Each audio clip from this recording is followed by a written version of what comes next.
when I read this part, I was like, every knee will bow and every tongue will confess that Jesus is the Son of the living God. I was like, yeah, it's a party up in here.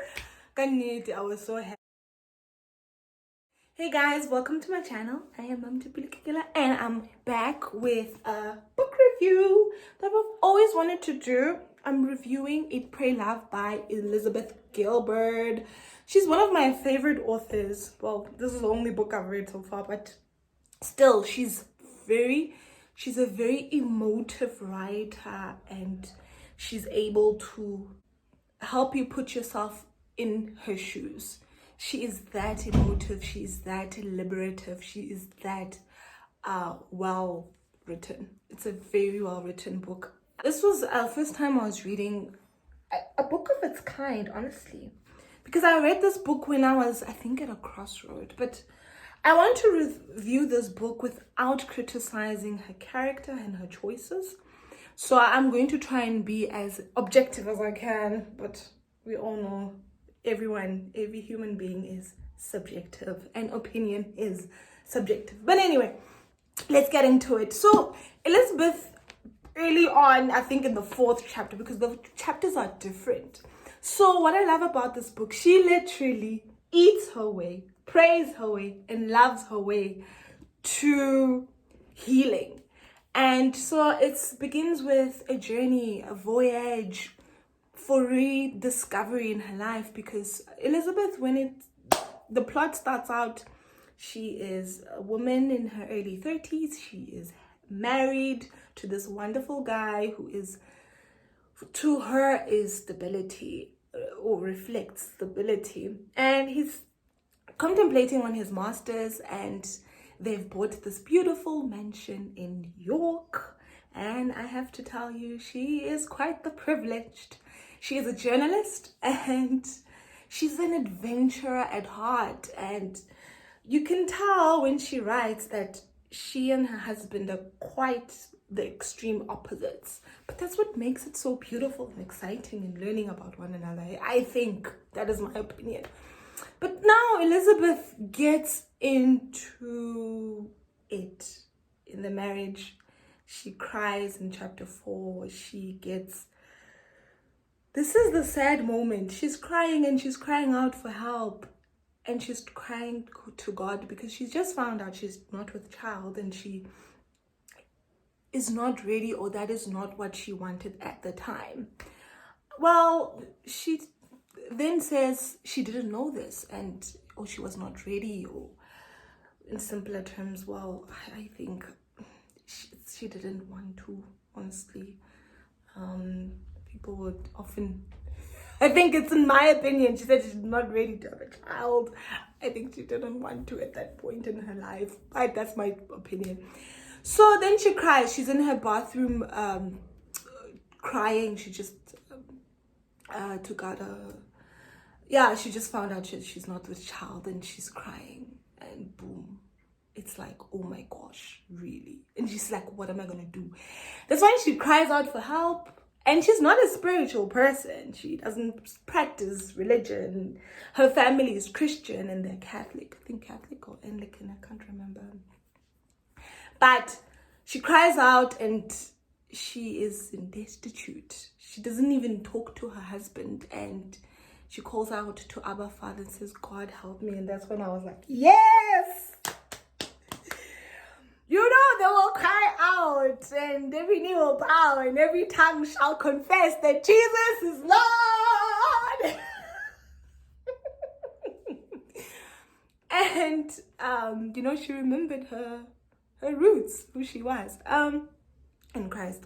So, and then she ends up she ends up filing for divorce, and the husband doesn't understand it, as in the movie, if you've watched the movie.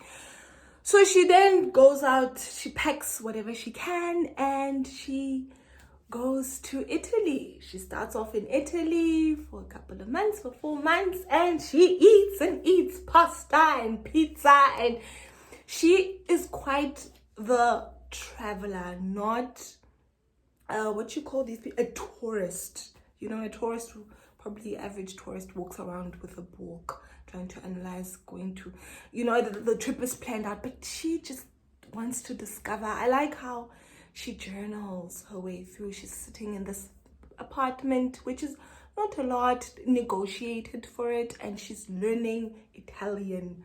She's always wanted to learn Italian. She's always wanted to be adventurous and to travel, and she meets new people. She also meets a friend and gets into this family at Thanksgiving, and she's so grateful, and the plot is beautiful. It really captures your imagination. I mean, she's, as I've said before, she's such a good writer. And this, for her, the trip is for self-discovery and healing as well, because as I've said before, she literally does eat her way, pray her way, love her way to healing. And then she comes back, she moves, then comes briefly back to New York, and then sets out again to go see a meditator. Yeah, she goes to see a meditator who she had met couple of years ago in India. So in India, this is the praying part of the book. Well, she then gets in India, which is hot. So she describes that it's hot. And she gets into it. She meditates day and night. It's what is interesting that she gets to a temple, then stays there, right, for the whole 4 months that she's there for, and meets this wonderful guy who has also been through it, and they get into conversation, and he helps her let go of all the anger, the pain, the guilt, the trauma, everything that she's struggling with, or at least an average person who has gotten divorced struggles with. So then she really gets into her feelings, but meditates her way through healing. You know, she literally does immerse herself in meditation, and learns, you know, there's the meditation song that she learns, which is not in her language, but this foreign language which she has exposed herself to and immersed herself to, that, and it helps her. It really does. What's interesting is that while she was there's this practice of, well, part of meditation, you get a job in the temple, sometimes wash or clean, but she then goes on a 2-week silent retreat. You are not alone. You are there with everyone. You are part of the temple. You're helping out, people checking in, checking out, and you wear a tag that says, I am silent, and you don't say anything for 2 weeks. Oh my gosh, I couldn't. I think back then, I mean, she wrote this book in 2006, 2010, yeah. I mean, you would survive, but right today, I don't know, because I mean, somebody far away is at your fingertips. I don't know if you would really survive for 2 weeks without saying anything. You're not supposed to say anything, but I mean, if you have an intention, which she did, and she fulfilled the test or the meditation for 2 weeks and said not a word, but you can smile. I don't know about laughing. It doesn't say anything about laughing. Oh my gosh. So and then she then gets closure there. She finds closure. She lets go. She writes an email to the husband, the ex-husband. Yeah, I don't want to spoil it there. And then she moves to the love part. Loving her way to healing. I love this part because she goes to Bali, the beautiful Bali, Indonesia. So then this has been her dream. She is there, she's learning the language, and she meets a wonderful local who is a male, and he transports people around on his bike. So he loves the culture. She falls in love with the culture. She'll make you fall in love with Indonesia, honestly. She then meets this healer who heals her. She got an infection You'll read about it if you choose to read the book. Then this healer heals her. It's a female who has a child. And she is very insightful on the cultures of Bali, which are quite interesting. You know what they do when a woman goes to the healer if she can't have a child, and the steps they take towards getting a child. Whew, I'm comfortable in sharing that. You know, this could be true or false. You know, you never know. Maybe the cultures have changed in Bali, but she then, wow, it's so amazing. Yes, she does fall in love in these chapters, in this part of the book. But what I must say, the praying part of the book goes on for too long. But just hang on in there, because I think that's when I spend most of putting it down, because I felt like she not prayed for too long. Oh my gosh. I was about to say that. It just dragged on for too long, you know, before we got to the love part. And so what I was saying is, this healer, she then emails all of her friends and asks them to put down some money to help this lady, because this lady has been divorced. And Elizabeth, when she's walking around Bali, she constantly gets asked, are you married? And then she says not yet, because it is a culture and custom in Bali that you should be married. You ought to be with someone and not alone. And you are frowned upon should you be single, and at a certain age, of course. So she isn't destitute, because she's moving from house to house. She's a healer, has one child, and husband left her. And she needs a place to stay to practice her healing practice. So then Elizabeth gathers, I can't remember how much in dollars, but gathers a significant amount of money that can get you a house, cash. And the lady, what is weird and funny, it was very funny. You see, she believed that wherever she stays, the ancestors or the spirits have to, probably getting this wrong, either the ancestors or the spirits have to agree. You know, it can't be too close to a temple, because there are a lot of temples in Bali.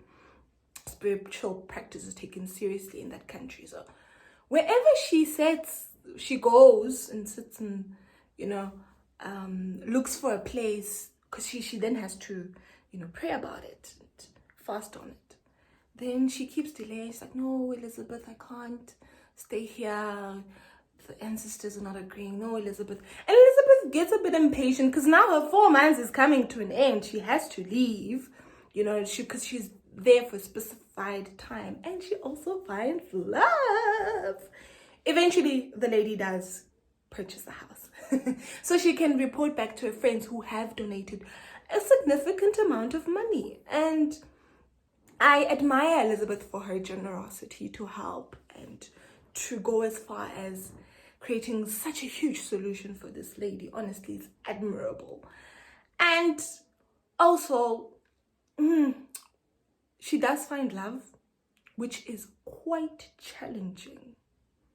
And I think the age difference between herself and the boyfriend is about, I think 20 years.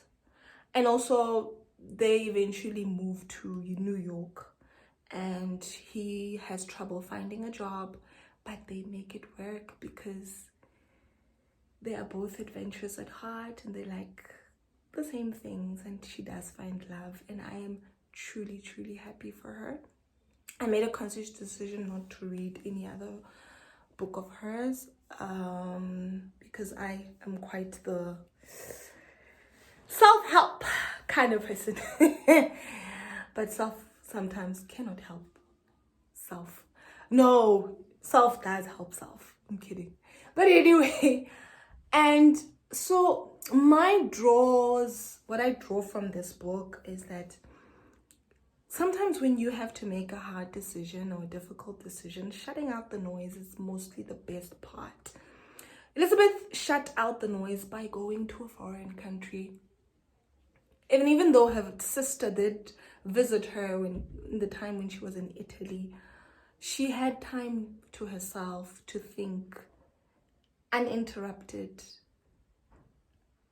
She could be with herself and think and experience solitude, which we today hardly find or hardly get in such a noisy world. So that is my biggest draw from this book, what I take. So I hope you enjoyed the video. I hope it wasn't too long. So yeah, this is a very fantastic book. I would really recommend it if you're shopping around for a book. Yeah, I hope you liked the video and it created some interest. And if you like it, give it a thumbs up. Until the next video.